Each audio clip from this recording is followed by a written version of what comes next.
వైసీపీకి తెలుగుదేశానికి తేడా ఏంటంటే వైసీపీ హయాంలో ఏదన్నా ఆరోపణ పత్రికల్లో వస్తే దానికి కౌంటర్ వార్త రాయడం తప్పించి కంట్రోల్ చేసే ప్రయత్నం చేసేవాళ్ళు కాదు. అదే తెలుగుదేశం వేగంగా స్పందించి కంట్రోల్ చేసే ప్రయత్నం చేస్తుంది.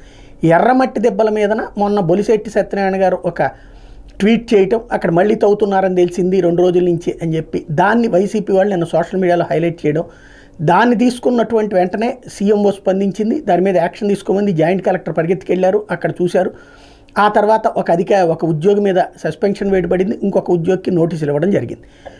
ఈలోపు వైఎస్ఆర్ కాంగ్రెస్ పార్టీకి సంబంధించిన అమర్నాథ్ వెళ్ళి ఇదిగో ఈ తవ్వకం జరిగిందంతా కూడా కూటమి ప్రభుత్వం కుట్రని చెప్పి స్టేట్మెంటు, దాన్ని చూసినటువంటి గంటా శ్రీనివాసరావు వీళ్ళంతా వెళ్ళి ఇదంతా అప్పట్లో తవ్వింది చూడండి నన్ను ఫోటో చూపించి ఇప్పుడు తవ్వకుండా చూస్తామని చెప్పడం, ఇదంతా నడిచింది. అసలు పాయింట్ ఏంటంటే ఇప్పటికైనా నిజం చెప్పండి, ఎర్రమట్టి దెబ్బల్ని తవ్వుతున్నారా, ఎర్రమట్టి దెబ్బల ఏరియాలో ఉన్నటువంటి వేరే ప్రదేశాన్ని తవ్వుతున్నారా?